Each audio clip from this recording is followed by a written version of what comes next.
Sejarah Pura Bukit Gumang. Berawal dari Pura Bukit Biaha.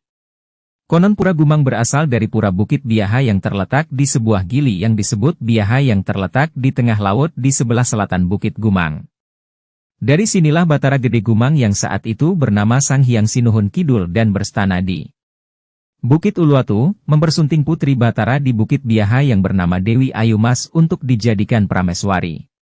Setelah beliau menjadi Arda Nareswari, suami istri, lalu beliau menuju Bukit Gumang dan mendirikan Kahyangan, Pura, sebagai istana beliau. Di sini beliau berparab Batara Gede Gumang.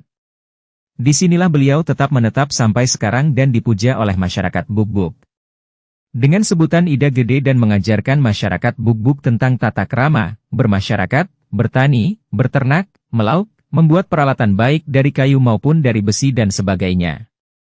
Ida Gede, Batara Gede Gumang, lalu memulai membuka areal persawahan dan mendirikan gubuk-gubuk, mengajarkan orang-orang di sekitar Bukit Gumang membajak, berternak dan sebagainya, yang terletak di Sabuni, Tegakin, Malegok, Lumpadang, Ulun Padang, Belong dan mendirikan tempat memande di Malegok yang sekarang menjadi Pura Pande.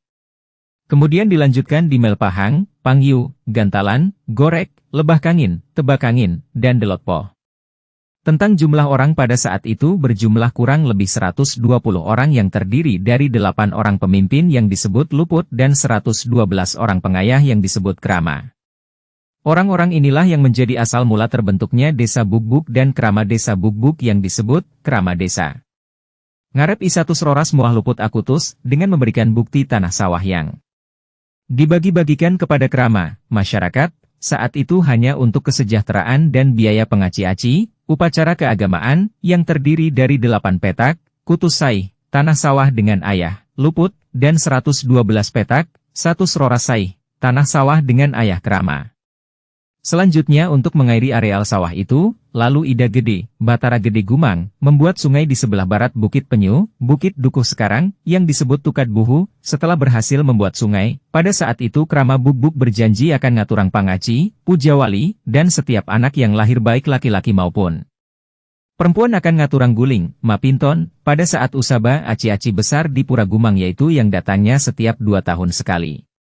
Mangkana denira mintonaken, matemahan kagiat watek dua tanering gunung, salinan lontar pangaci-aci, inyoman punia, setelah lama mendiami gubuk-gubuk di areal persawahan itu, lalu pada sasih Kawolu terjadilah hujan deras tiada henti-hentinya dan menyebabkan banjir dalam jangka waktu yang cukup lama, sehingga menjadi penghambat bagi masyarakat untuk melaksanakan aktivitas, termasuk penguburan mayat dan sebagainya.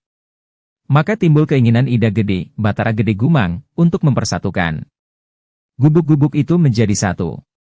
Tempat yang dipilih pertama adalah Pangyu, Latengyu, namun setelah diperhatikan secara seksama tempat itu kurang bagus.